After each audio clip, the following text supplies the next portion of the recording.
για τα αισθήματα και τα συναισθήματα. Ότι στο τέλος θα δημιουργήσουμε ένα τραγούδι, το κάνουμε λίγο παιχνίδι. Ψυχική υγεία και ειδικά όταν έχει να κάνει με τα παιδιά. Τα παιδιά όλα έχουν δικαιώματα.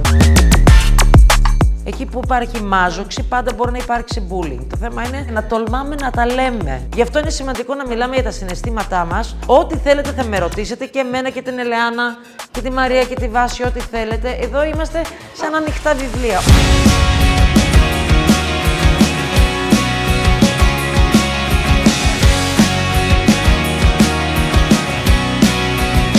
Νιώθω καλά όταν βλέπω την οικογένειά μου και τους φίλους μου καλά. Νιώθω καλά όταν είμαι με την οικογένειά μου. Νιώθω καλά όταν είμαι με τους φίλους μου. Νιώθω καλά όταν μπορώ να εκφραστώ. Μας δόθηκε ευκαιρία να μιλήσουμε με μια πολύ σπουδαία καλλιτέχνηδα και να μας βοηθήσει. Εκφραστήκαμε πολύ όμορφα και μάθαμε πολλά καινούργια πράγματα, τα οποία σίγουρα θα μας χρησιμεύσουν στο μέλλον. Μας μίλησε για την παιδική της ζωή, για τη δικιά της αφηβεία και θα συζητήσουμε. Αυτό μου άρεσε περισσότερο. Και καμία ερώτηση δεν είναι κακή και καμία πρόταση δεν είναι κακή. Το χειρότερο πράγμα που μπορεί να συμβεί να ακούσετε είναι όχι.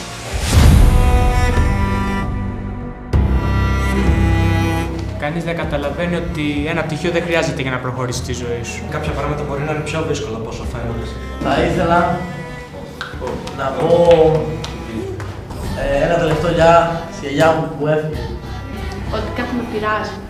Περισσότερο σε αγαπώ. Τα δικά σας τα θέλω και τα πρέπει είναι αυτά που μένουν πίσω. Να ζητήσω τη βοήθεια και να πω ότι θα ήθελα να κάνω πραγματικά. Δεν ήθελα να μπορώ να πω ότι δεν αντέχω άλλο κάποια πράγματα. Αισθάνθηκα πάρα πολύ άνετα, γιατί μπορέσαμε να βγάλουμε τα συναισθήματά μας έξω, χωρίς ντροπή.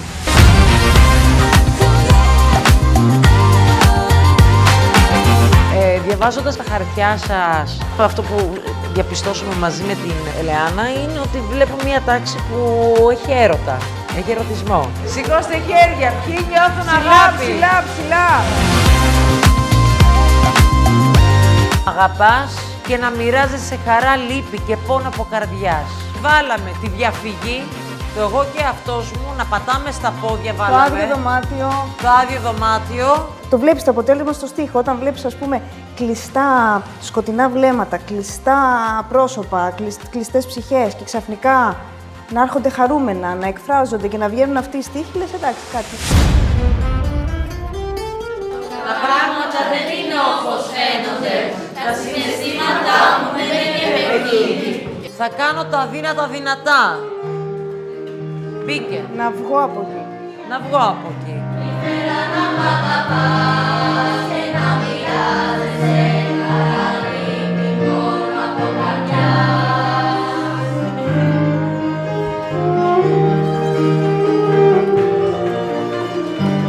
Γιατί μαζί θα ξεπεράσουμε την περιπέτεια της μοναξιάς.